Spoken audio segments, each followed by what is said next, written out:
মোক দেখা যায় না ৰকিবুল হুছেইনক আক্ৰমণ কৰিছে, কি প্ৰতিক্ৰিয়া দিব? প্ৰথম কথা হ'ল যে অসমত আইন শৃংখলা আছেনে নাই, আচলতে এই কথাটোৰ প্ৰশ্ন উত্থাপন হৈছে।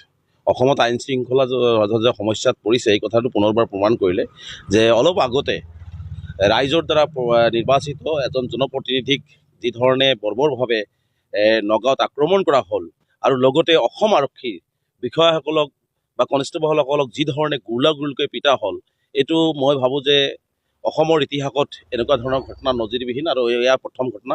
এই ঘটনাটোক আমি তীব্ৰভাৱে নিন্দা কৰিছোঁ, গৰিহণা দিছোঁ।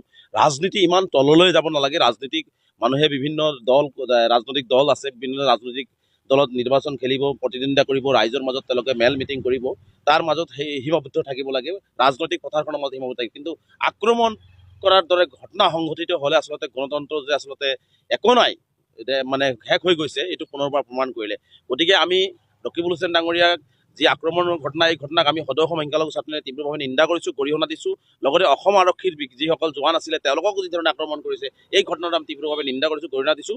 আৰু স্পষ্টকৈ কৈছোঁ যে গৃহ বিভাগ সম্পূৰ্ণৰূপে বিফল হৈছে, গৃহ বিভাগ চলোৱাত মুখ্যমন্ত্ৰী ব্যৰ্থ হৈছে। কাৰণ চামগুৰিত নিৰ্বাচনৰ সময়ত যি ধৰণে ঘটনাবিলাক সংঘটিত হৈছিল, সেই সময়ত যদি নগাঁও আৰক্ষী, বিশেষকৈ নগাঁৱৰ আৰক্ষী অধীক্ষকগৰাকী যদি কঠোৰ হ'লহেঁতেন, গৃহ বিভাগ যদি কঠোৰ হ'লহেঁতেন, তেনেহ'লে এই ধৰণৰ দুৰ্বৃত্তই এনেকুৱা ধৰণৰ ঘটনা সংঘটিত কৰিব নোৱাৰিলেহেঁতেন। যিসকলে নগাঁৱত নিৰ্বাচনৰ সময়ত ঘটনাবিলাক সংঘটিত কৰিছিল তেওঁলোকৰ যদি শাস্তি বিহিলহেঁতেন, তেনেহ'লে আজি এই ধৰণৰ এজন জনপ্ৰতিনিধিয়ে হওক বা আৰক্ষীয়ে হওক এনেকুৱা ধৰণে ৰাজপথত ৰাইজৰ সন্মুখত তেওঁলোকে আক্ৰমণৰ বলি হ'ব লগা নহ'লহেঁতেন। গতিকে মই ভাবোঁ যে এইটো আচলতে গৃহ বিভাগৰ ব্যৰ্থতাৰ কাৰণে হৈছে, নগাঁও আৰক্ষী অধীক্ষকৰ ব্যৰ্থতাৰ কাৰণে হৈছে, নগাঁও পুলিচৰ ব্যৰ্থতাৰ কাৰণে হৈছে। গতিকে মুখ্যমন্ত্ৰী ডাঙৰীয়াক মই স্পষ্টভাৱে আহ্বান জনাইছোঁ যে গৃহ বিভাগ যদি চলাব পৰা নাই, মুখ্যমন্ত্ৰী ডাঙৰীয়াক গৃহ বিভাগ বেলেগৰ হাতত এৰি দিব লাগে।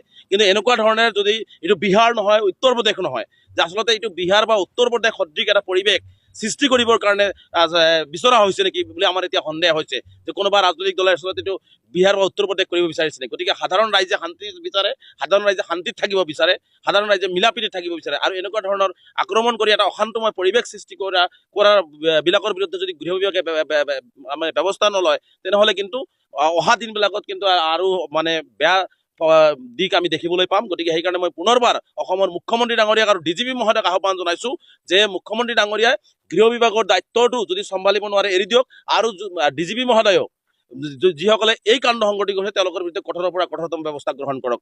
আৰু আমি মানে বিশ্বাস কৰোঁ যে এই ধৰণৰ ঘটনা যাতে বিহাৰ উত্তৰ প্ৰদেশৰ দৰে যেনেকুৱা ঘটনাবিলাক হয়, এই ঘটনাবিলাক যাতে অসমত নহয়, তাৰ কাৰণে অসমৰ ৰাইজ সজাগ হ'ব লাগে আৰু অসমৰ ৰাইজে এনেকুৱা ধৰণৰ ঘটনাবিলাকৰ বিৰুদ্ধে মাৰ বান্ধি থিয় হ'ব লাগে।